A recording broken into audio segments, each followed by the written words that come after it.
DO గారు, MEO గారు, ప్రభుత్వ పాఠశాలలకు సంబంధించిన మరి ఉపాధ్యాయ సోదరులు సోదరిమల్లు మరి వారికి వేసవి కాల సమయంలో ప్రతి ఇంటికి పోయి మీరు ప్రభుత్వ పాఠశాలలో చదువుకోవాలని ఈసారి ఒక ప్రయత్నం చేసిండ్రు. పెద్ద ఎత్తున వారు సక్సెస్ఫుల్ కావటం, చాలా మంది ప్రభుత్వ పాఠశాలలో చదువుతామని ముందుకొచ్చిన తరుణంలో మీరు చేసిన ఒక మంచి ఆలోచనకు తప్పకుండా అభినందన తెలియజేస్తా ఉన్నాను.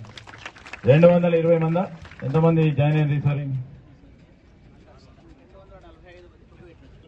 45 మంది ప్రైవేట్ స్కూల్ నుంచి ప్రభుత్వ పాఠశాలలకు రావటం అనేది ఈరోజు ఇక్కడ చదువు చెప్తా ఉన్న ఉపాధ్యాయులపైన నమ్మకం, ఇక్కడ చదువు చెప్తా ఉన్న హెడ్ మాస్టర్, వ్యవస్థ నడిపిస్తా ఉన్న ఎంఈఓ గారు, డిఈఓ గారు, కలెక్టర్, అదేవిధంగా ఈ ప్రభుత్వంపై ఉన్న నమ్మకంతో ఈ విధమైన మార్పు కనబడతా ఉంది.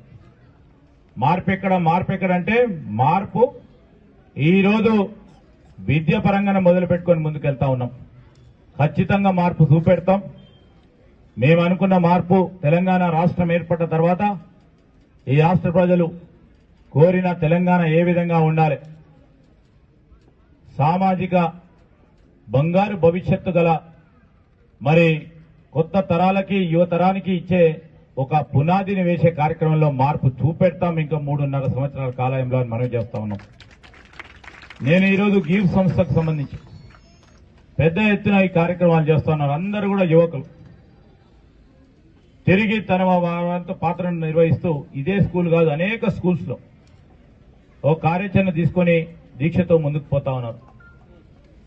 ఇంకా కూడా ఈ ప్రాంతంలో ఉన్న మరి మారుమూల ప్రాంతం పలిమెల గాని, అదేవిధంగా అటు మాముతారమే గాని, మరి మలార్ మండలాలకు సంబంధించి గాని, మాదేపూర్ మండలంలో ఉన్న ఇతర పాఠశాలలకు సంబంధించి మీరు ఎంతవరకు సహకారం ప్రభుత్వానికి మరి మీతోని సమన్వయం చేస్తా ఉన్న మా డిటిఎస్ మిత్రులకి, అదేవిధంగా విద్యా శాఖకు సంబంధించిన అధికారులకు నేరుగా నాతోని మాట్లాడి కూడా మేము సమయం ఇస్తాం. విద్య గురించి కలెక్టర్ గారు కూడా సమయం ఇస్తారు.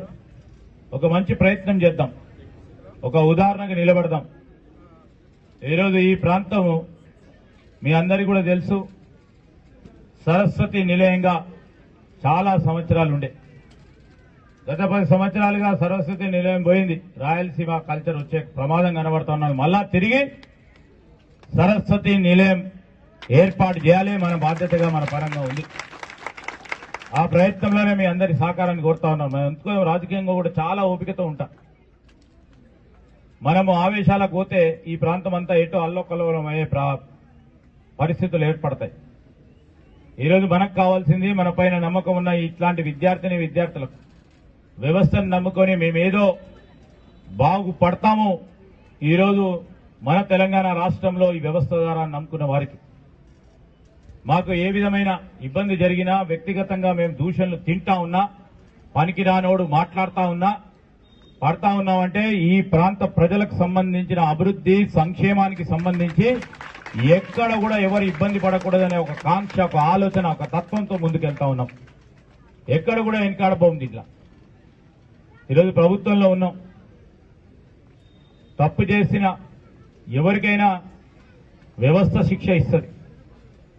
ఆ రోజు వ్యవస్థలను ఉపయోగించుకొని మరి తప్పు చేసినా కానీ బయట తిరిగేవారు ఉన్నారు. ఆ విధంగా కాకుండా వ్యవస్థలా నడిపే ప్రయత్నంతో పాటు ముందుకెళ్లే కార్యక్రమం చేయడం జరుగుతుందని ఈ సందర్భంలో మనవి చేస్తా ఉన్నాం.